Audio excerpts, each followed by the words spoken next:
Well, good morning and many thanks for allowing me to be part of your Sunday morning this morning. I'm going to turn to the Old Testament of the Bible. I've been looking at some of the great Old Testament characters and reflecting on some of the events and the lessons that they can teach us. I'm going to turn to an episode in the life of Elijah. It's found in 1 Kings and chapter number 18. I'm just going to read a couple of verses there. And verse 41 of 1 Kings 18 says, Then Elijah said to Ahab, Go up, eat and drink, for there is the sound of abundance of rain. And so Ahab went up to eat and drink, and Elijah went up to the top of Carmel. Then he bowed down on the ground and put his face between his knees. And then it came to pass the seventh time that he said, There is a cloud as small as a man's hand, rising out of the sea. And so he said, Go up, say to Ahab, Prepare your chariot, and go down before the rain stops you. Now it happened in the meantime that the sky became black with clouds and wind, and there was a heavy rain. So Ahab rode away and went to Jezreel. And we do look to God to bless his word to us this morning. You know, those events there in the life of Ahab and the life of the nation of Israel remind me this morning that sometimes we have to be very careful how we judge the blessings of God. Sometimes God's greatest and richest blessings come in the most unusual of ways. It perhaps would be easy to interpret those little verses that we read this morning as perhaps a negative thing. Here is a man on a mountain praying, and then the rain bursts from the clouds, and Ahab the king is about to get caught in this deluge of a downpour, soaked to the proverbial skin, so to speak. And you might think of that as being perhaps a negative experience, soaked to the skin by a downpour of rain in the west of Scotland. We often think of our weather as being pretty negative. Of course, in the setting here of 1 Kings chapter 18, these events arise after 3.5 years of drought, and as Elijah prays, the first sign of blessing is something insignificant, something so small that you could hardly credit it of being of any great significance whatsoever. A tiny cloud, a speck on the horizon that arises out of the sea. You say, well, that little cloud can hardly do anything. It will never alleviate the drought of the land. And yet, because the hand of God is in the cloud, that cloud gathers momentum, and the rains eventually break from the heavens, and the drought of the land is ended, and famine comes to an end. What a tremendous blessing. And it is in this unusual form of a cloud that is about to break. Sometimes we can measure our blessings in the clouds. And of course, as you go through the scriptures, so often it would seem that God blesses in such unusual and amazing ways. I'm thinking, for example, of a little child lying there in a basket on the Nile, orphaned, alone. It would seem at the mercy of the elements, and yet here is God's blessing in the cloud. It is the blessing of Moses in the basket, about to be adopted into Pharaoh's household, and ultimately to lead his people out of slavery into the promised land. That great mighty Red Sea, it seemed to be a barrier, a trap as well to the nation of Israel as they exited Egypt, and yet God's blessing there was in the cloud, because that Red Sea that seemed to be a barrier to the progress of the nation of Israel would be ultimately the graveyard of their enemies pursuing behind them. Or what about Goliath there, terrorizing the armies of Israel? God's blessing was in the cloud, because Goliath would be a stepping stone for David to the crown. And of course, as you go through into the New Testament of the Bible,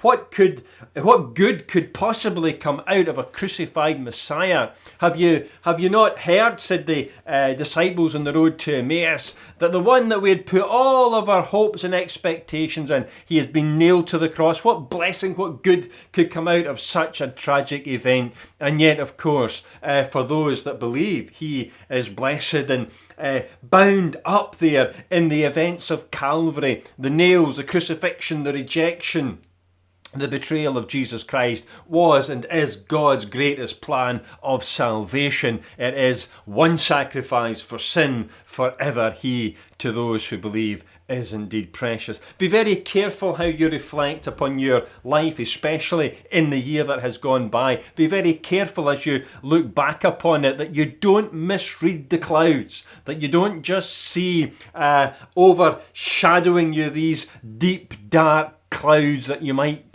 regard as deeply discouraging or worrying. For here in 1 Kings chapter 18, you can measure your blessings in the clouds. I remember many years ago sitting in a farm in KwaZulu-Natal, just outside Port Shepstone, and hearing the story that just before I had arrived there, a few months before, events had happened not far from that farm where I was sitting. It was the dry season there in South Africa, and unlike Scotland, they don't have we have 4 seasons every day, as most of you know, but out there they have a dry season and they have a wet season, and never the twain meet. And so if it's dry, there is never any rain. And not far from where I was that day, a few months before that, there was a robbery had taken place. And what had happened was the thieves had set a fire in a field at a distance from the farmhouse in order to bring out the farmer and his helpers to put the fire out. Very dangerous, of course, in the dry season in South Africa. So as the farmer and his workers were distracted, the farmhouse was targeted. Now the farmer had left his children and his wife in the farmhouse, and the thieves, seizing their opportunity that the farmer was now away, headed towards the farmhouse in order to rob. And sadly, of course, in South Africa then, as is now, farm raids often resulted in deaths and murders and tragic and atrocious events. Well, what had happened on that occasion, just a few months before I was there in the early 1990s, was that in the middle of the dry season, unprecedented in that area of KwaZulu-Natal, a cloud began to form in the sky and it began to rain. And what was most remarkable, not only was this cloud in the middle of the dry season remarkable, but it rained only on one farm. It was the farm that was being robbed. And in fact, I was told that not only did it rain on that particular farm, but the rain and the cloud was very specific. It rained only on one field, the field in which the fire had been set. And ever before the farmers arrived at the fire, the rain had come down, put out the fire, and they were able to go back to the farmhouse to discover what actually was happening. And that spoke to many people in that area of Port Shepstone, the way that God had moved and protected this Christian farmer from a plan and a plot that had been hatched against him. You see, God's blessings on that day could be measured in terms of the cloud, just as here in 1 Kings chapter number 18, God's blessings were measured in the clouds. Be very careful as you look back at your life, even as you pass through your experiences today.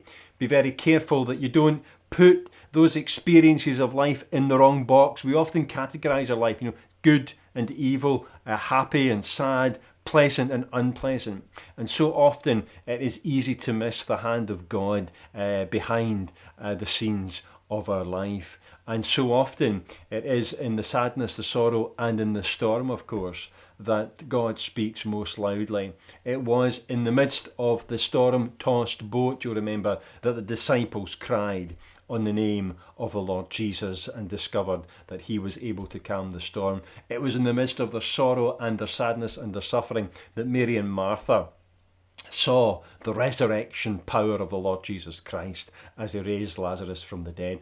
And it was at the cross of Calvary, in the sufferings and in the death, and by the resurrection of the Lord Jesus Christ, that God offers and extends salvation to us today, to all who will believe. Sometimes God's blessings are measured in clouds. Many thanks for allowing me to be part of your Sunday morning this morning. And do remember, if anything in this little message has been of help or encouragement to you, like, comment and share. It's down the bottom of your Facebook, and that helps the message to go out later on. Many thanks for being with me this morning.